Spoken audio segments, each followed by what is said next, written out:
পুরো প্রজন্মকে শেষ করতে দুইটা জিনিসই যথেষ্ট, মাদক আর অনলাইন জুয়া। কেন বললাম শুনুন তাহলে বিস্তারিত। আইন আছে, আদালত আছে, কিন্তু বিচার কোথায়? মাদক ব্যবসা এবং জুয়া আইনত অপরাধ, তবু আজ মোবাইলের পর্দায়, ফেসবুকে নিউজ ফিডে, চায়ের দোকানের আড্ডায় খোলাখুলিভাবে চলছে ব্যাটিং, ক্যাসিনো, জুয়ার প্রমোশন। প্রশ্ন হলো, ধরা পড়ে কারা? যে 20 টাকা বাজি ধরে সে, আর কোটি টাকার অ্যাপ চালানো গডফাদার সে ভিআইপি হয়ে ঘুরে বেড়ায়। এটা কেমন রাষ্ট্র ব্যবস্থা? সর্ষের ভেতর ভূত না থাকলে কেমনটা হয়? মাদক ব্যবসা অপরাধ, কিন্তু জেলে যায় কেনা?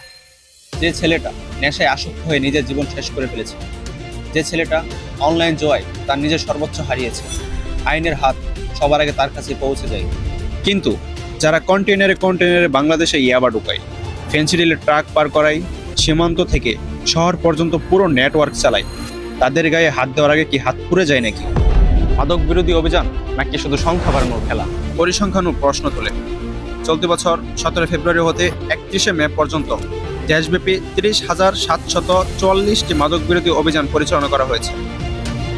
এসব অভিযানে 9,251টি মামলা দায়ের এবং 9,685 জন মাদক চোরা কারবারিকে গ্রেফতার করা হয়েছে।